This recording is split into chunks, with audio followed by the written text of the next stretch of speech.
In 1917, at the tender age of 16, Walt Disney was already displaying an extraordinary blend of ambition, creativity, and resourcefulness that would later define his legendary career. Born on December 5, 1901, in Chicago, Illinois, Walt grew up in a disciplined environment, helping on the family farm and delivering newspapers. These early experiences instilled in him a strong work ethic and an appreciation for perseverance.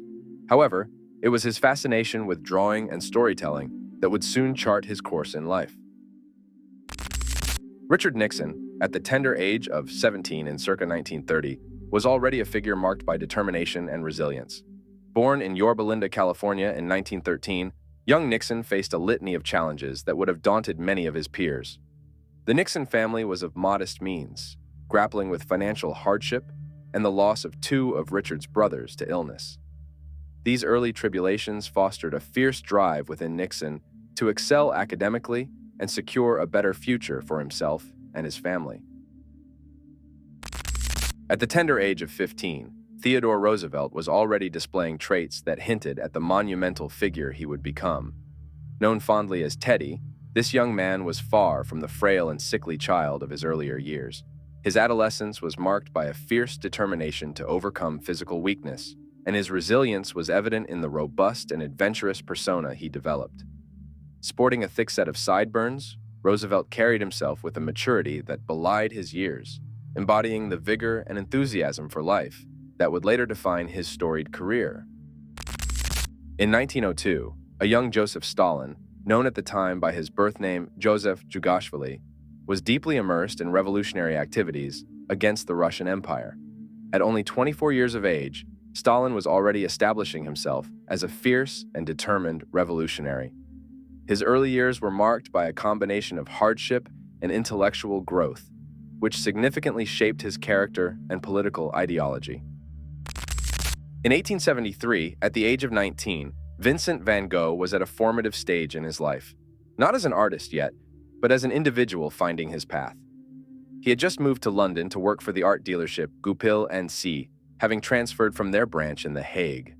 This period was crucial as it exposed him to the vibrancy of London's art scene and the plethora of cultural experiences the city had to offer. Although he was not creating art himself at this time, the rich artistic environment of London undoubtedly sowed seeds that would later blossom into his extraordinary creative talent.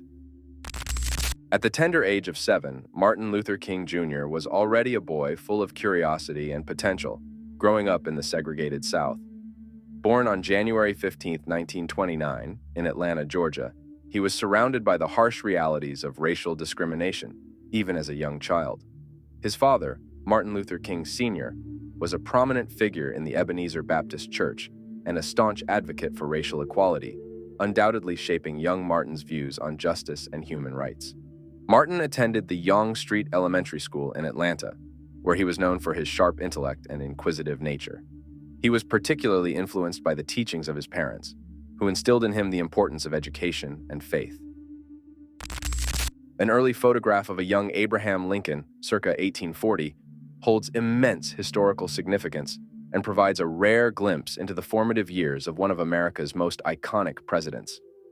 During this period, Lincoln was in his early 30s, navigating the complexities of life in the rapidly evolving United States. He had not yet become the revered statesman known for his leadership during the Civil War and the Emancipation Proclamation, but he already possessed the resolute character and moral fortitude that would later define his presidency. John F. Kennedy, even at the age of 10, exhibited traits that would later define him as a leader and historical figure. Growing up in a prominent and politically active family, young Jack was exposed to the intricacies of public service and governance from an early age. The Kennedys valued education, debate, and service, and these principles were imparted to Jack and his siblings in their formative years. Despite frequent childhood illnesses, which sometimes limited his physical activities, young Jack found solace and stimulation in books. He developed a voracious appetite for reading that not only broadened his knowledge, but also cultivated his curiosity about the world. Franklin Delano Roosevelt, at the age of 22, was a young man undoubtedly shaped by his privileged background and driven by an ambition that would later define his storied political career. Born into the Roosevelt family, which was already established as one of the most influential in American society, FDR had access to opportunities that allowed him to cultivate a sense of leadership and public duty from an early age. His education at Harvard University was a vital part of this development, helping to hone his intellect and social skills, and positioning him well within the social and political circles of his time. Between the ages of 28 and 32, Frederick Douglass experienced a transformative period that significantly shaped his influence as a leader and crusader for the abolitionist cause.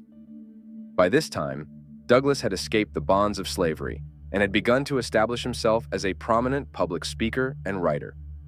His eloquence and powerful narratives about the realities of slavery captivated audiences both in the United States and abroad, fostering a growing sense of urgency around the abolitionist movement. In 1952, a young Bill Clinton was just a 6-year-old boy living in Hope, Arkansas, a small town with a population of around 8,000. The future 42nd President of the United States was then known as William Jefferson Blythe III, a name he inherited from his biological father, who had tragically died in a car accident 3 months before he was born. Little did his neighbors and family know, this bright-eyed child with a curiosity about the world around him would grow up to hold the highest office in the nation. In 1899, 15-year-old Harry S. Truman was just a young boy growing up in the small town of Independence, Missouri. The turn of the century period was a time of significant change and development in America. For Truman, who would later become the 33rd President of the United States, this was the period of his life when foundational experiences and values were being formed. Truman's upbringing was marked by hard work and the quintessential agrarian life of the Midwest. His family owned a farm, and young Harry split his time between school and helping out with the numerous chores demanded by farm life. In 1903, Benito Mussolini found himself in an unexpected predicament that would briefly interrupt his rise to prominence. The future dictator of Italy, then only a 20-year-old fervent socialist agitator, was arrested in Switzerland on charges of vagrancy and inflammatory political activities. His mugshot from that year stands as a silent testament to his early years of radicalism before the world came to know him as Il Duce. The photograph captures a young Mussolini with intense, defiant eyes and a resolute jaw, already exhibiting the stubborn determination that would characterize his later leadership. At that time, Mussolini had been ardently involved in promoting socialist ideas, and his activities often brought him into conflict with the Swiss authorities, who were wary of anarchists and radical socialists spreading unrest. The mugshot, a routine police procedure, inadvertently immortalized him at a moment when his revolutionary zeal was focused on dismantling the existing order rather than constructing a totalitarian regime. In 1908, Pablo Picasso was at a transformative stage in his career, having already made significant strides in developing what would become one of the most influential artistic movements of the 20th century, Cubism. During this period, Picasso, along with Georges Braque, began to move away from the representational and naturalistic styles that had dominated Western art for centuries.